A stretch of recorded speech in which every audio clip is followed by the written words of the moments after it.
TVT au cœur de l'information.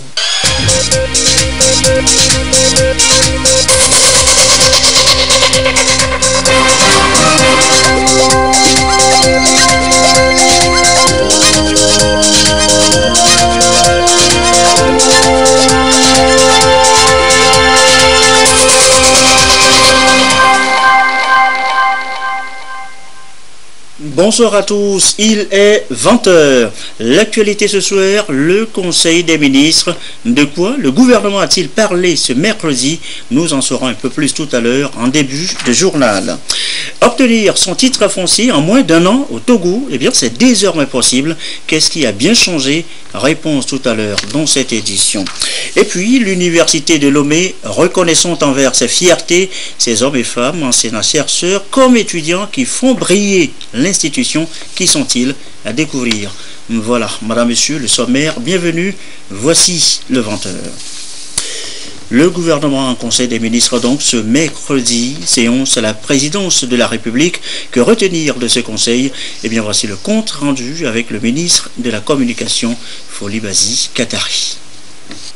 Sanctionnant le conseil des ministres du mercredi 17 avril 2019. Le conseil des ministres s'est réuni ce mercredi 17 avril 2019 au palais de la présidence de la République sous la présidence de son Excellence M. Faure Esozimna Gnassingbé, président de la République.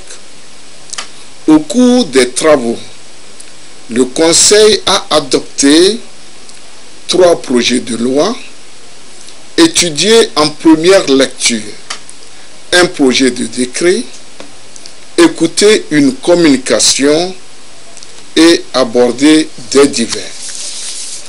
Au titre des projets de loi, le premier projet de loi adopté par le Conseil autorise l'adhésion du Togo à l'annexe 6 de la Convention internationale pour la prévention de la pollution par les navires MARPOL, adopté le 26 septembre 1997 à Londres.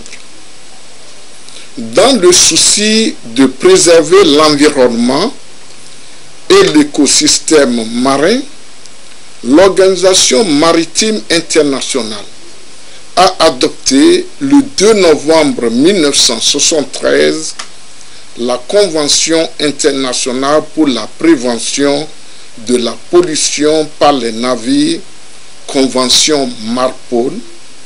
Cette convention a été modifiée le 26 septembre 1997 par un protocole et une annexe 6.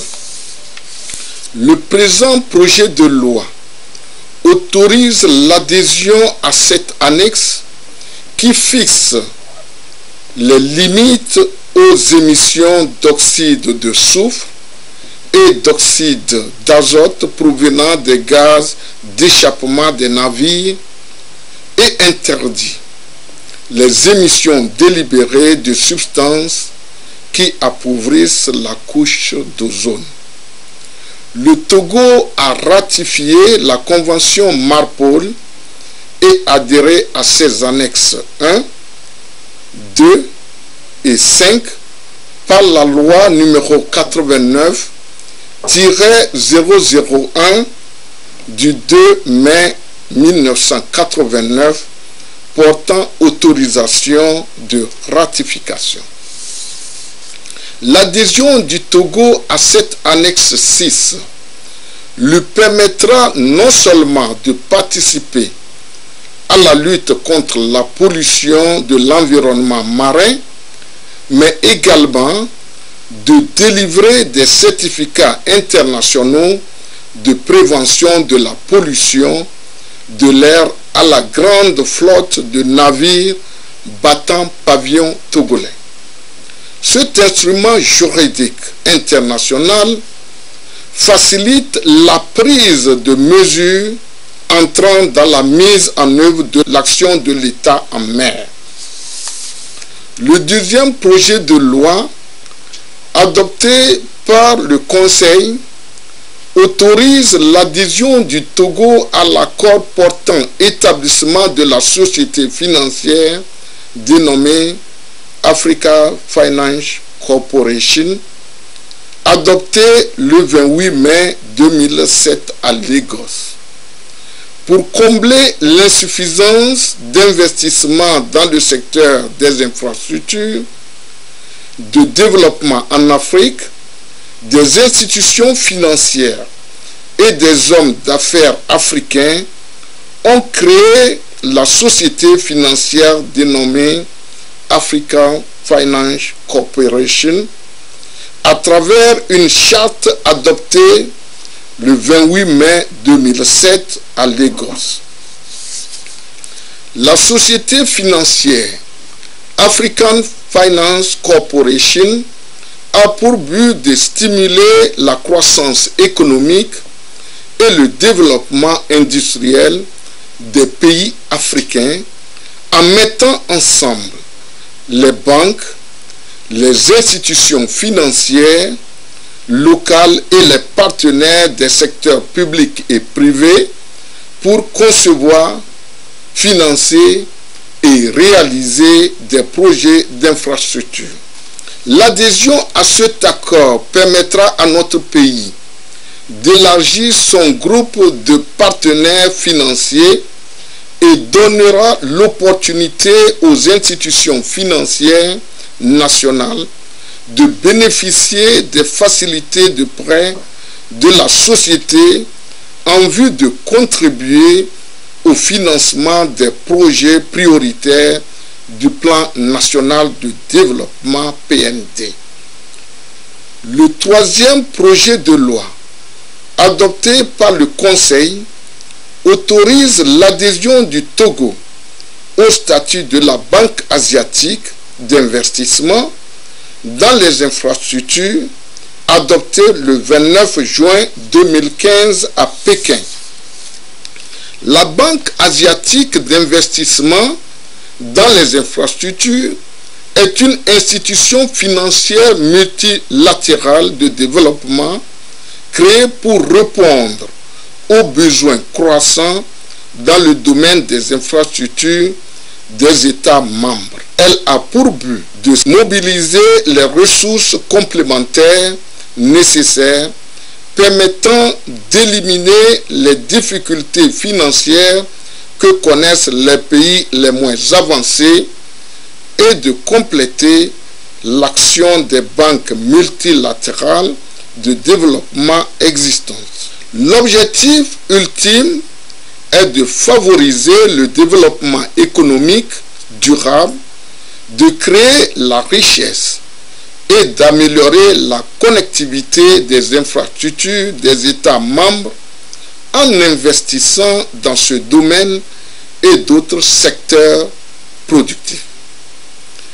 Dans le but de diversifier les partenariats en matière de financement du développement, le président de la République a exprimé en septembre 2018, au cours d'une visite au siège de la Banque asiatique pour l'investissement dans les infrastructures, en marge de la FOCAC, sa volonté de voir le Togo devenir membre à part entière de cette institution. La proactivité du Togo sous le leadership du président de la République a permis à notre pays d'être admis en qualité de membre 4 mois après l'acte de candidature. La diligence avec laquelle a été conduit le processus de sélection marque la confiance qu'inspire la vision du chef de l'État traduite dans le plan national de développement PND. Le parachèvement du processus par le vote à l'Assemblée nationale après l'adoption du présent projet de loi autorisant l'adhésion du Togo permettra à notre pays de mobiliser des ressources financières additionnelles nécessaires à la réalisation des objectifs visés par le plan national de développement. Au titre des décrets, le projet de décret étudié en première lecture porte réorganisation de l'Institut national de formation agricole, INFA de Tové. Le projet de décret présenté par le ministre de l'Agriculture, de la Production animale et halieutique vise à corriger les insuffisances d'ordre organisationnel et fonctionnel relevées par l'audit de l'INFA réalisé dans le cadre de la modernisation de l'administration publique. Le projet de décret ambitionne de réformer l'INFA en l'alignant sur la nouvelle vision de la politique agricole orientée vers une agriculture moderne, durable et à haute valeur ajoutée au service de la sécurité alimentaire nationale et régionale, d'une économie forte, inclusive, compétitive et génératrice d'emplois décents et stables à l'horizon 2030. Au titre des communications, le Conseil a écouté la communication présentée par le ministre de l'Agriculture, de la Production animale et halieutique relative à la protection sociale dans le cadre des interventions du mécanisme incitatif de financement agricole fondé sur le partage de risques MIFA. Le gouvernement a engagé d'importantes réformes visant à booster la croissance économique, à assurer la sécurité alimentaire, à créer des emplois décents pour les jeunes et accroître les revenus des producteurs. L'une de ces réformes fut la création d'un mécanisme incitatif de financement agricole fondé sur le partage de risques MIFA, dont le pilier 2 a pour objectif de développer des produits assurantiels dans le secteur agricole afin de réduire la vulnérabilité des acteurs face aux chocs exogènes et d'accélérer l'inclusion et la protection sociale. Pour réaliser cet objectif, il est apparu nécessaire de continuer la réflexion sur le mécanisme d'assurance agricole le plus judicieux qui garantisse la protection sociale des actifs dans le cadre des interventions du MIFA. L'assurance agricole devra couvrir toute la chaîne de valeur impliquant plusieurs acteurs, dont les agro-entrepreneurs, les producteurs agricoles organisés en coopérative. Au titre des divers, le président de la République a rappelé au ministre l'obligation de mettre en exécution les recommandations et enseignements de la retraite gouvernementale de Kara tenue les 21 et 22 mars 2019 en vue d'améliorer les résultats des services rendus à nos concitoyens. Par ailleurs, le Conseil a écouté le compte rendu du ministre de l'Agriculture, de la Production animale et halieutique relatif à la 11e édition du Forum national du paysan togolais organisé à Kara du 11 au 13 avril 2019. Ce forum, qui a connu la participation des acteurs du secteur, des partenaires privés et des partenaires techniques et financiers a eu pour objectif de se pencher sur les enjeux et défis et proposer des solutions innovantes au sein du secteur pour en faire le socle de l'atteinte des objectifs du PNT. En marge du forum, une mini-foire agricole a été organisée en vue de promouvoir les produits du terroir et les technologies innovantes éprouvées pouvant contribuer à la réalisation des objectifs de développement fixés dans le PNT. L'apothéose a été présidée par le Premier ministre, chef du gouvernement, représentant le chef de l'État. Il a à cette occasion décerné des distinctions honorifiques à certains acteurs du secteur au nom du président de la République.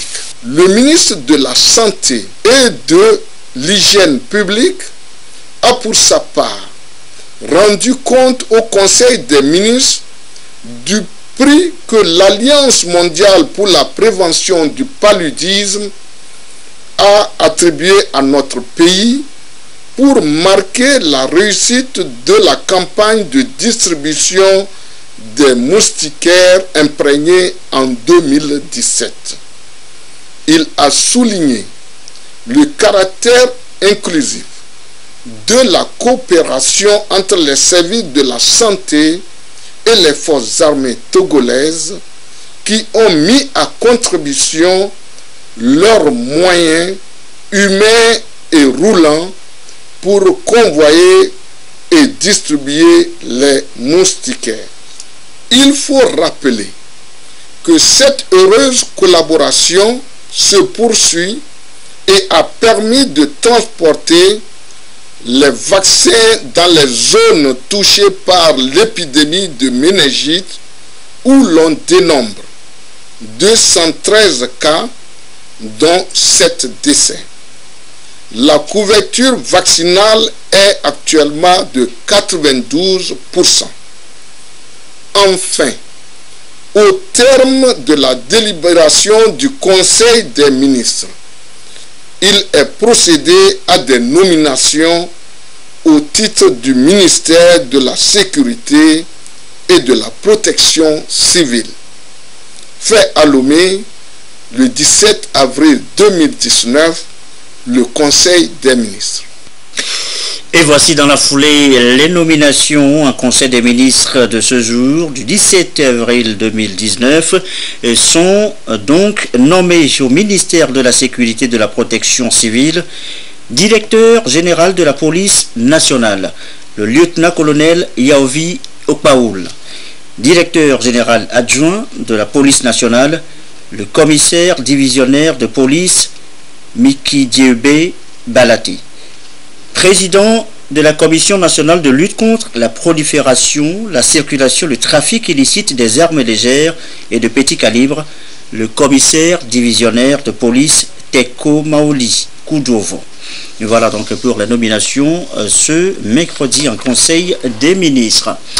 Le Togo, notre pays, s'entoure de frères et amis. Le Burkina Faso ici, l'Espagne là.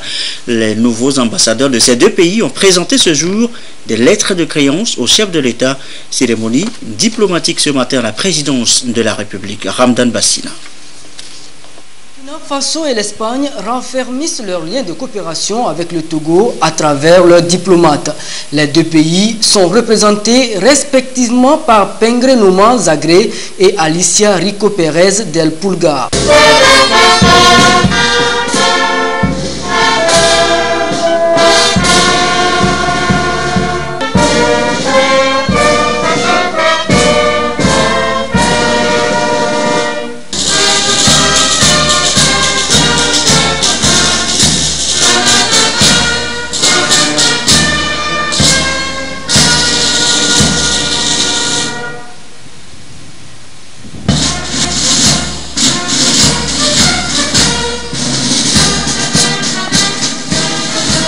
remettant ses lettres de créance au chef de l'État Faure Gnassingbé, Pingré Nouma Zagré compte œuvrer ardemment au renforcement des relations économiques et politiques entre son pays, le Burkina Faso, et le Togo. Je voudrais avant toute chose témoigner ma profonde gratitude à son excellent Monsieur le Président Faure Gnassingbé qui a bien voulu donner son accord pour ma nomination en tant qu'ambassadeur extraordinaire et plénipotentiaire du Burkina Faso en République togolaise.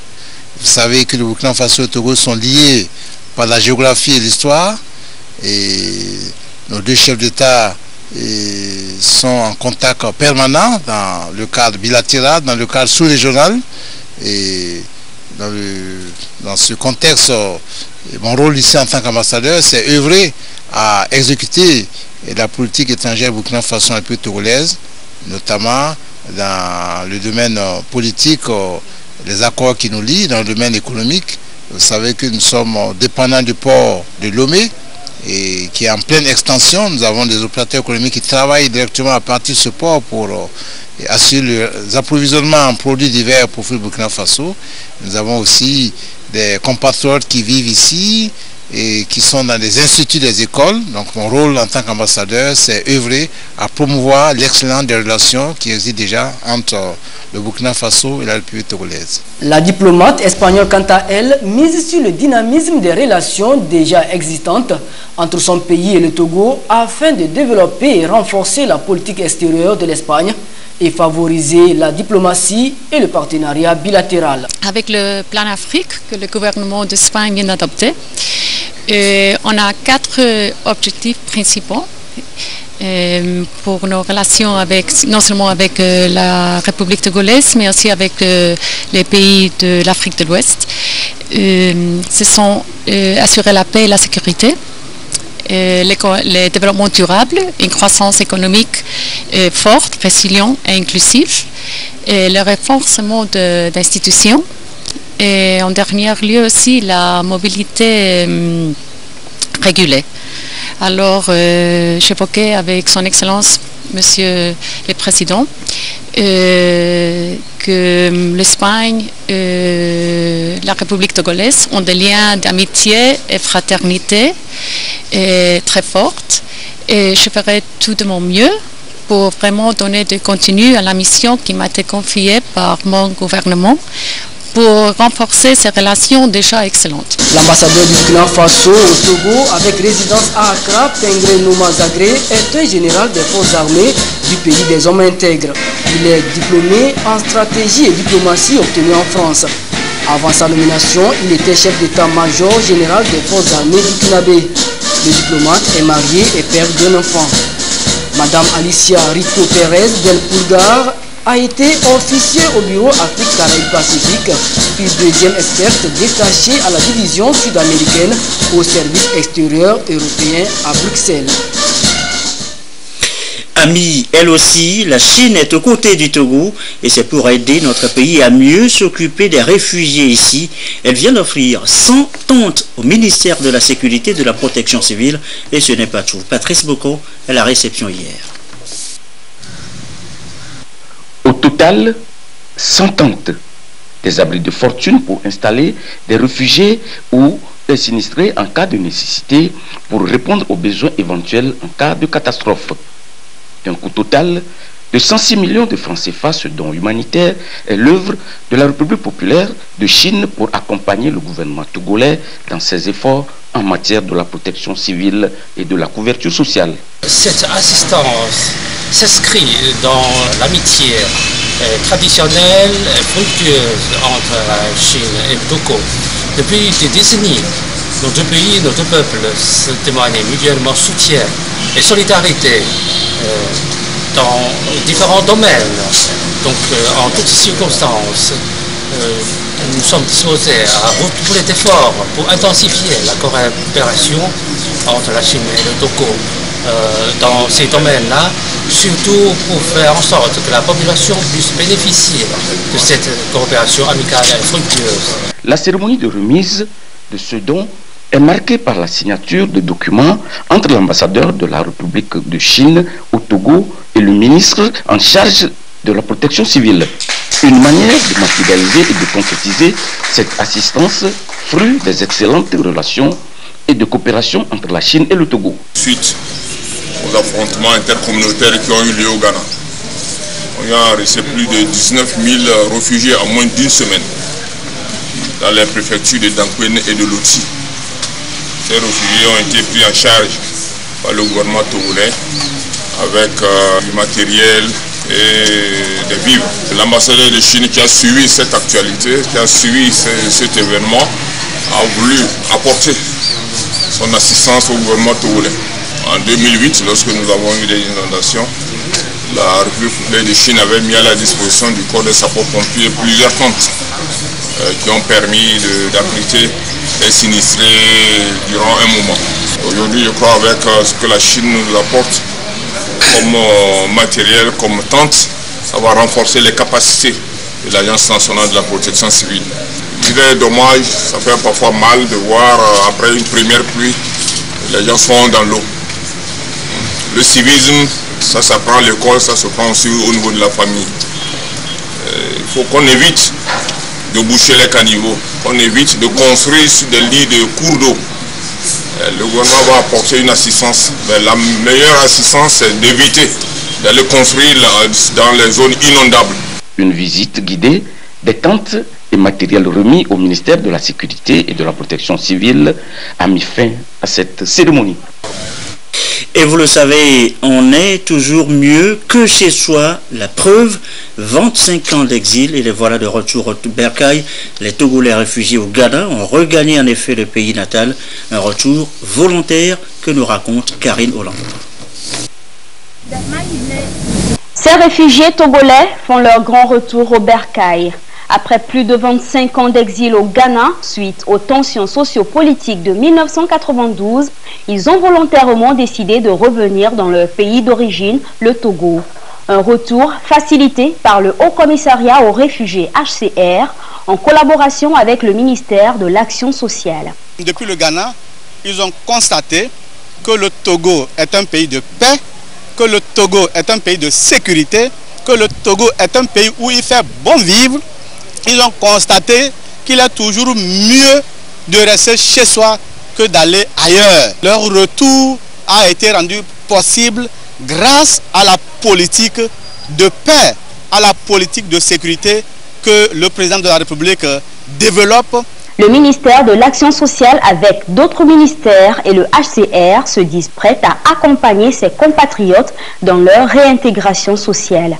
Pour l'heure, le HCR prend en charge les premiers besoins de ces exilés rentrés au pays. Le HCR a facilité aujourd'hui le retour de 12 Togolais vivant au Ghana. Notre rôle en tant que HCR a été, avec nos collègues du Ghana, de faciliter leur transport, le paiement de leur viatique, le transport de Accra jusqu'à leur destination finale. En attendant leur retour en famille, ces hommes et femmes partis de chez eux depuis longtemps placent leur espoir entre les mains du gouvernement. On a décidé de revenir sur notre route. 27 ans, on a laissé beaucoup de choses.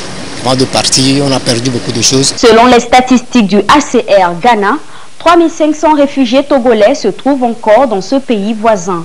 Le HCR Togo a saisi cette occasion pour leur lancer un appel pour les exhorter à revenir au pays car toutes les dispositions sont prises pour les accueillir. Karine Orlando, merci. Ils ont le sourire. Les producteurs du Haro ont vendu leur récolte de maïs, 50 tonnes achetées aujourd'hui par un SAT, de l'argent frais qui vient renflouer leur compte. Carmel Madiakapo. Ce matin, c'est à Atchavé, localité située à une dizaine de kilomètres de Noché, dans le Haro, que l'Agence nationale de sécurité alimentaire du Togo, ANSAT, pose sa valise. 50 tonnes de maïs vendues sur place à l'ANSAT pour un coût total de 8 millions de francs CFA. Les producteurs poussent un ouf de soulagement. La bonne nouvelle, c'est que la donne a changé. Le paiement de cette campagne 2019 a été fait par virement bancaire. Avant, l'ANSAT arrivait et il achetait chez nous, aussitôt fini, aussitôt payé.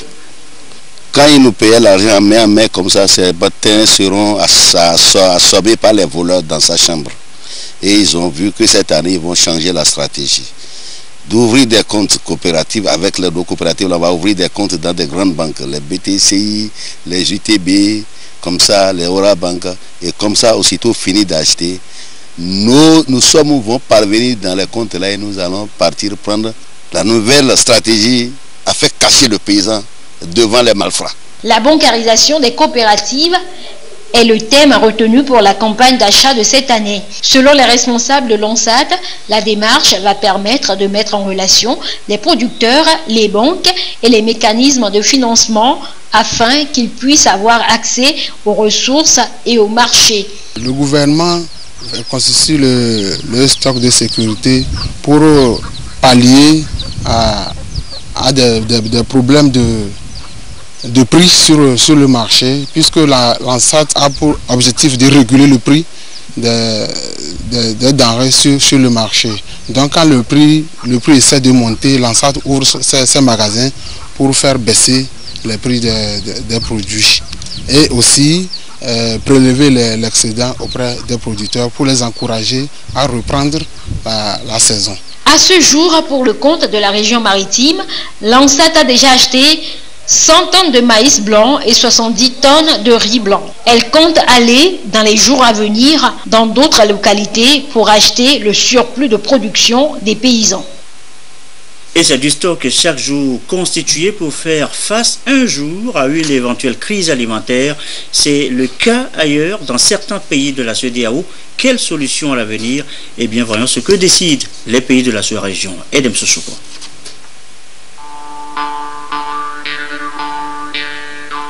Après 3 ans de mise en œuvre du projet d'appui au stockage de sécurité alimentaire en Afrique de l'Ouest, les lignes bougent. La réserve régionale de sécurité alimentaire est destinée prioritairement à des opérations d'urgence en cas de crise conjoncturelle majeure dans l'un des pays de l'espace CEDEAO.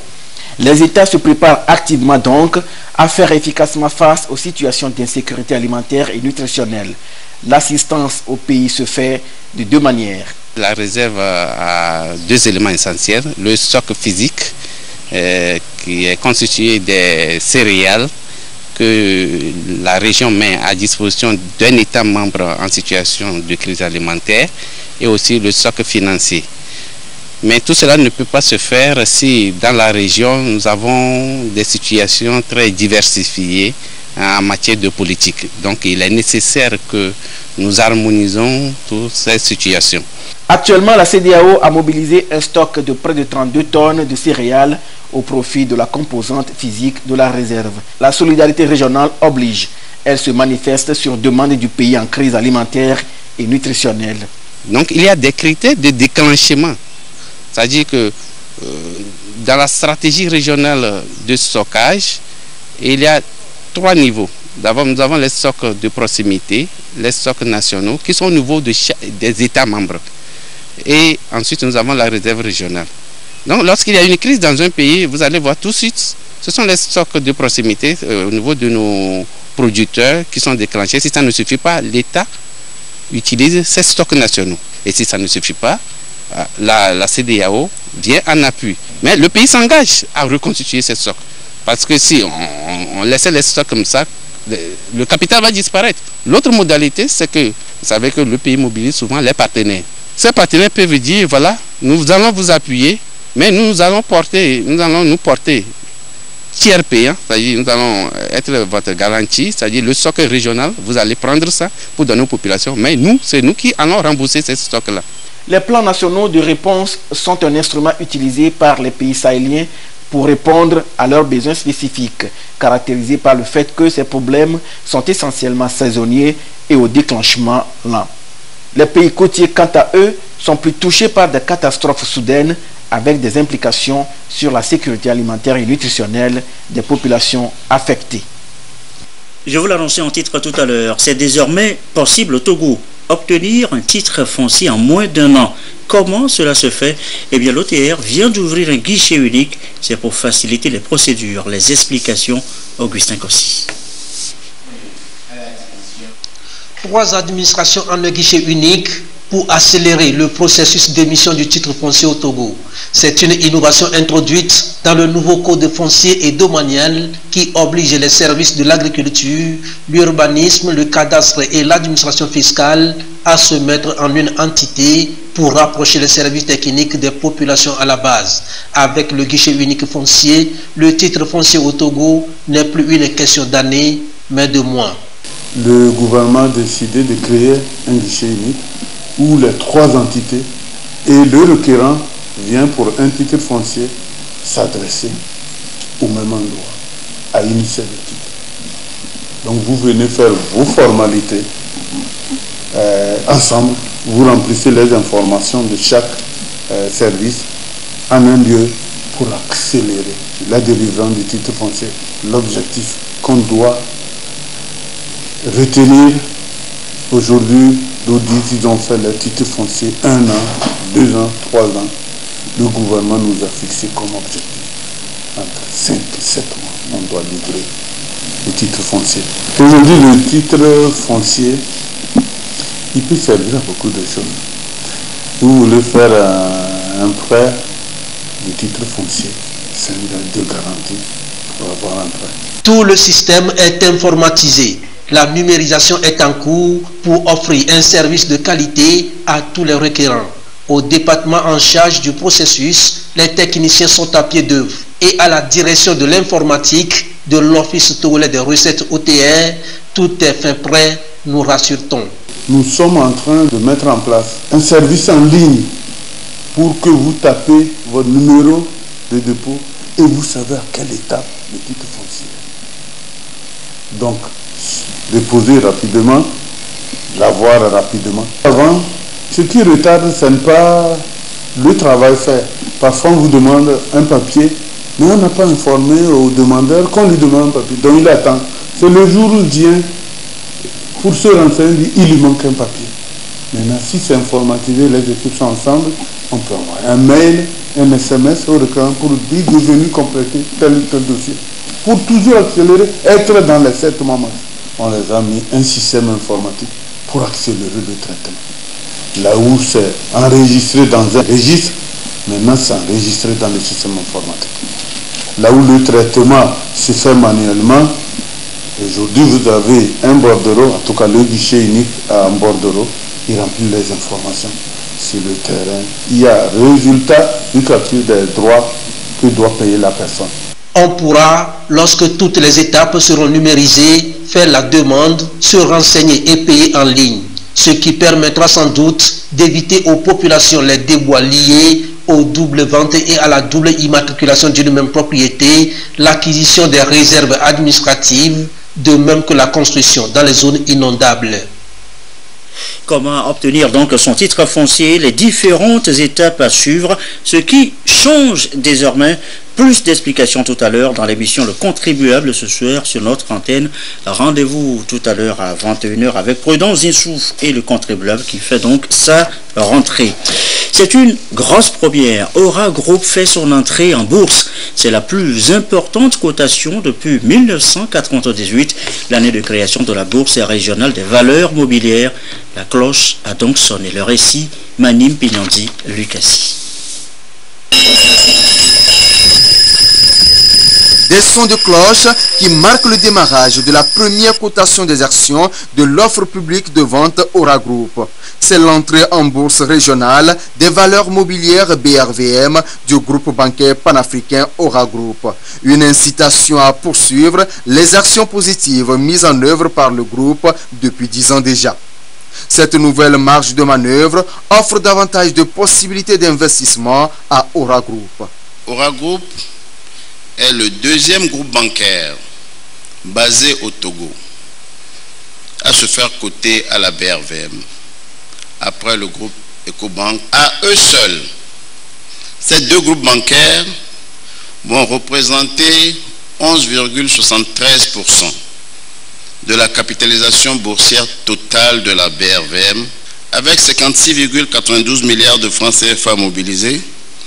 Cette opération se classe devant celle d'Ecobank Côte d'Ivoire en 2017, Ecoris Banque Internationale en 2016 L'entrée en bourse d'Ora Group lui permet de s'inscrire dans le cercle privilégié des entreprises jugées meilleures dans la gouvernance, la diffusion d'informations entre autres. En plus d'accéder désormais à un lieu où s'évalue sa performance, ce sont les investisseurs qui vont désormais déterminer la valeur de Ora Group. Ora Group constitue une opportunité de marché pour les investisseurs institutionnels et les particuliers, à la recherche de placements et d'investissements sur le moyen et long terme stratégiques, rentables et avec des perspectives de croissance solides. Nous avons fait le choix d'organiser cette cérémonie ici, à Lomé, pour marquer et souligner notre ancrage au Togo, ainsi que notre engagement aux côtés de tous les Togolais, notamment dans le cadre du PND 2018-2022, lancé le 4 mars dernier par son Excellence, Monsieur le Président de la République togolaise. La BRVM enregistre ainsi la plus importante introduction depuis sa création en 1996. Ora Group est le deuxième groupe bancaire à se faire coter à la BRVM et permet au Togo d'occuper la 4e place boursière de l'UEMOA. Grâce à ces nouvelles marges de manœuvre et ces leviers de croissance, nous sommes certains qu'Ora Group saura, dans les prochaines années, accompagner le Togo à améliorer les conditions de vie de sa population, notamment dans le cadre du Plan national de développement PND 2018-2022, lancé le 4 mars 2019 par le président de la République togolaise. Pour y parvenir et amener la croissance du pays à 7,6% en 2022, le Togo a besoin de banques engagées, réactives et de proximité, présentes sur la durée et qui savent proposer les outils d'épargne et de financement qui répondent vraiment aux besoins des acteurs économiques que sont les entreprises, les particuliers et la puissance publique. Présent dans 12 pays de l'Afrique de l'Ouest et centrale, Ora Group compte 149 agences pour 430 000 clients. Il dispose aujourd'hui d'une gamme élargie de produits et de services bancaires. Cette introduction en bourse permettra au groupe d'intensifier ses actions afin de répondre à sa mission et d'œuvrer à l'inclusion financière. Le reste de l'actualité, chacun dans son domaine. Ils travaillent bien et font la fierté de l'Université de Lomé. Ces hommes et femmes, enseignants, chercheurs comme étudiants, ont été honorés. Un encouragement à faire encore plus, à faire mieux. Solia Mendico. Léonie Achabao, étudiante en droit, a, avec son équipe, remporté en 2017 à Dakar au Sénégal les prix meilleure mémoire et meilleure équipe lors du concours Génie en herbe OADA. Dr Ajavon Haïté, Sénan, enseignant-chercheur à l'Université de Lomé, quant à lui, a reçu le financement pour son projet intitulé Centre d'excellence régionale pour la maîtrise de l'électricité par la Banque mondiale à hauteur de 6 millions de dollars américains.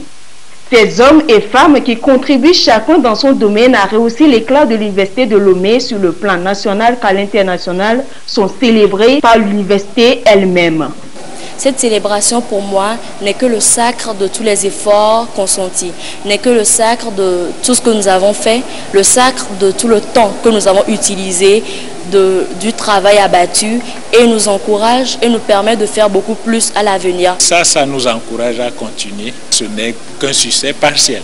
Le gros du travail, même c'est maintenant, ça commence. Nous sommes sur la rédaction du plan de mise en œuvre.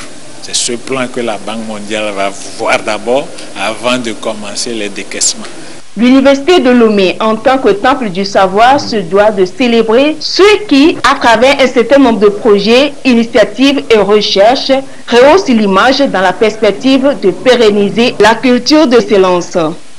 Les universitaires togolais, et en particulier ceux de l'Université de Lomé, progressent, avancent et ont des consécrations aussi bien au plan national qu'au plan international.